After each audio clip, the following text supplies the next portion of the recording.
High views எல்லாருமே எப்படி இருக்கீங்க? இன்றைக்கி நம்ம எங்கே வந்திருக்கோம் பார்த்தீங்கன்னா, சுருட்டப்பள்ளியில் இருக்கக்கூடிய பள்ளிகொண்டேஸ்வரர் சிவன் கோவிலுக்கு தாங்க வந்திருக்கோம். இன்றைக்கி என்ன இந்த வீடியோவில் இந்த கோவிலை பற்றி ஃபுல் டீட்டெயில்ஸ் நம்ம பார்க்க போகிறோம். இந்த வீடியோ செம்ம இன்ட்ரெஸ்டிங்காக இருக்கும். ஸ்கிப் பண்ணாமல் கடைசியில் இந்த வீடியோ பாருங்கள். வாங்க வீடியோக்குள்ளே போகலாம்.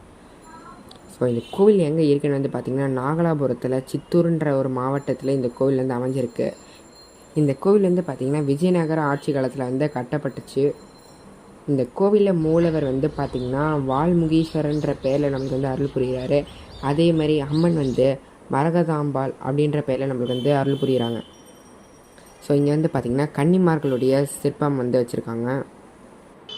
உட்பிரகாரத்தை சுற்றி வரும்போது பார்த்திங்கன்னா விநாயகருடைய சன்னதி, முருகருடைய சன்னதி, லிங்கோத்பவர், பிரம்மா, துர்கை, ராஜமாதாங்கி, அப்புறமா நிறைய சிவன்லிங்கங்கள் எல்லாமே வச்சுருக்காங்க. இந்த கோவிலில் பார்த்திங்கன்னா தட்சிணாமூர்த்தி அவங்களுடைய மனைவி கௌரியோட சேர்ந்து நம்மளுக்கு காட்சியளிக்கிறாங்க. தட்சிணாமூர்த்தி அப்புறமா கௌரி அவங்க ரெண்டு பேருமே சேர்ந்து இருக்கிற மாதிரி எந்த ஒரு சிற்பமும் எந்த ஒரு கோவிலுமே இருக்காது. பட் ஆனால் இந்த கோவிலில் இருக்கிறது ரொம்ப ரொம்ப ஸ்பெஷலான ஒரு விஷயம். வெளிப்பிரகாரம் சுற்றி வரும்போது பார்த்திங்கன்னா சப்தமார்கள் சிலைகள், அப்புறமா அரச மரம், நவகிரக சன்னதி எல்லாமே இருக்குது. வழக்கமாக திருமல் தான் சயன கோலத்தில் நம்மளுக்கு காட்சி அளிப்பார், நம்ம எல்லாருக்குமே தெரியும். ஆனால் இந்த கோவில் என்ன ஸ்பெஷல்னு பார்த்திங்கன்னா, சிவபெருமான் பார்வதியோடைய மடி மேலே அவருடைய தலையை வச்சு படுத்திருப்பார், அதுவும் சயன கோலத்தில். அதுதான் இந்த கோவிலுடைய ரொம்ப ரொம்ப ஸ்பெஷலான ஒரு விஷயம். இந்த கோவிலில் சிவபெருமான் சயன கோலத்தில் இருப்பார்னு அவங்கக்கிட்ட சொன்ன பார்த்திங்களா, அதுக்கு ஒரு காரணம் இருக்குது. அதை நான் இப்போ உங்ககிட்ட சொல்கிறேன். திருப்பார்கடல் கடையும் பொழுது அமிர்தம் வந்த பொழுது ஆழகால விஷம் வந்தது. சிவபெருமான் உலக நன்மைக்காக அந்த ஆழகால விஷத்தை அருந்தினார். பார்வதி தேவி சிவபெருமான் தொண்டையை அழுத்தி விஷம் இறங்காமல் தடுத்தார். விஷம் சிவபெருமான் தொண்டையிலேயே நின்றதால் தொண்டை நீல நிறமாகவே இருக்கும். இதனால் சிவபெருமானுக்கு திருநீலகண்டர் என்று பெயரும் வந்தது. அப்படி விஷத்தை அருந்தியதால் சிவபெருமானுக்கு மயக்கம் ஏற்பட்டது. அப்பொழுது சிவன் ஓய்வெடுக்க பார்வதி மடி மீது படுத்தார். அதுவே சிவபெருமான் பள்ளிகொண்டேஸ்வரர் எனும் திருநாமத்துடன் இங்கு சிவபெருமான் சயன கோலத்தில் காட்சி தருகிறார். நல்ல பிரம்மாண்டமான சிலை அழகாக அமைச்சிருக்காங்க. இதுதாங்க இந்த கோவிலுடைய தல வரலாறு. இந்த கோவிலில் பார்த்திங்கன்னா ரெண்டு சிவபெருமான் நம்மளுக்கு காட்சி அளிப்பார். ஒருத்தர் பார்த்திங்கன்னா லிங்க வடிவில் இருப்பார், இன்னொருத்தர் பள்ளிகொண்டேஸ்வரர். அவர் பார்வதி மடி மேலே படுத்திருப்பார். இந்த கோவிலில் இருக்கக்கூடிய எல்லா சிற்பமும் பார்க்குறதுக்கு ரொம்பவே அழகாக இருக்கும். கண்டிப்பாக இந்த கோவில் ஒரு தடவையாச்சும் லைஃப்பில் வரணும். இங்கே பார்த்திங்கன்னா ஒரு சுதை சிற்பம் இருக்குது பார்த்திங்களா. இதே மாதிரி தான் பள்ளிகொண்டேஸ்வரர் அந்த சன்னதியில் இருக்கும். சிவன் இப்படி தான் படுத்துட்ருப்பார். ரொம்பவும் அழகான சிற்பம். பள்ளிகொண்டேஸ்வரர் ஆலயம் புராதனமான சைவ சேத்திரம். 14ஆம் நூற்றாண்டில் கிபி 1344 விஜயநகர பேரரசு காலத்தில் கட்டப்பட்ட பழமையான சிவன் ஆலயம். சுருளர்கள் என்றால் தேவர்கள் வந்திருந்து இங்கு இறைவனை பிரார்த்தனை செய்ததால் சுருட்டப்பள்ளி என்று இந்த ஊருக்கு பெயர் வந்தது. ஆழகால விஷத்தை பருகி இறைவன் பள்ளி கொண்டிருந்ததால் காலக்கூட சைவ சேத்திரம் என்று பெயரும் வந்தது. ஆலயத்திலுள் கொடிமரம், ஆத்மநந்தி அமைச்சிருக்காங்க. ஸ்ரீ சங்கநிதி பத்மநிதி தனது துணைவியரான வசுந்தரா வசுமதியோடு அமைந்துள்ளது வேறு எங்கும் காண முடியாதது. ஸ்ரீ வால்மீகி ரிஷி இந்த ஸ்தலத்திற்கு சிவனை நினைத்து தியானிக்கும் வேளையில் ஈஸ்வரன் சுயம்புவாக தோன்றி அருள் பாலித்தார். அம்மன் ஸ்ரீ மரகதாம்பாள் இறைவனின் இடதுபுறத்தில் அமையாது வலதுபுறத்தில் அமைந்துள்ளது சிற்பம்சமாகும். ஈஸ்வரன் சுற்றி பிரகு முனிவர், பிரம்மா, விஷ்ணு, மார்க்கண்டேயர், நாரதர், சந்திரன், சூரியன், குபேரர், அகஸ்தியர், வால்மீகி, தேவேந்திரன் மற்றும் பலர் உள்ளனர். சிவன் திரையோதசி திதி சந்திராய காலத்தில் அருள் பாலிக்கும் காலமே பிரதோஷம் என்று பெயர் பெற்றது.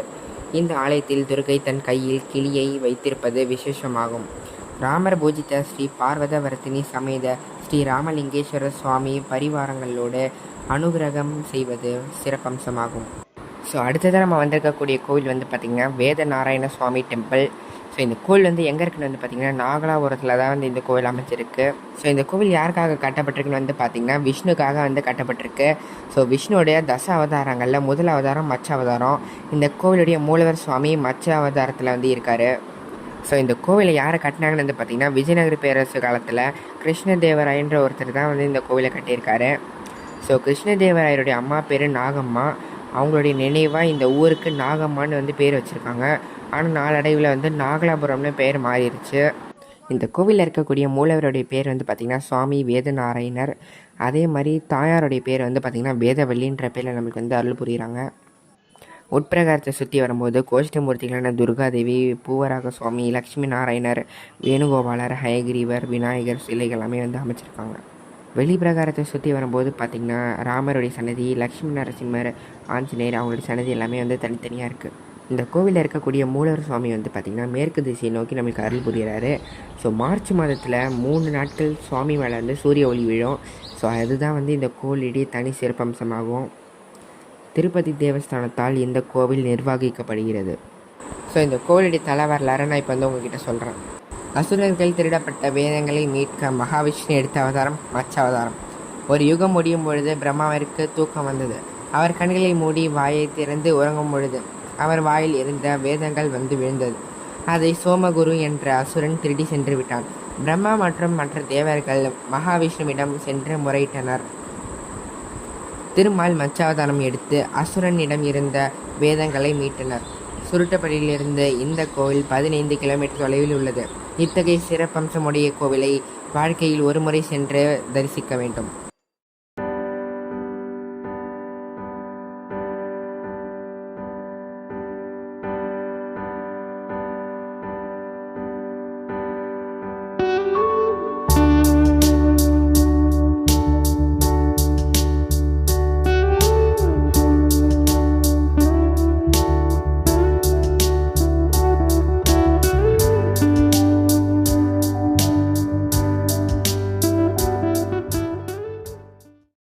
ஸோ அவ்வளோதாங்க, இது வந்து வீடியோ முடிஞ்சிருச்சு. ஸோ இந்த வீடியோ உங்களுக்கு பிடிச்சிருந்துச்சுன்னா லைக் பண்ணுங்கள். இந்த வீடியோ மற்றவங்களுக்கு ஷேர் பண்ணுங்கள்.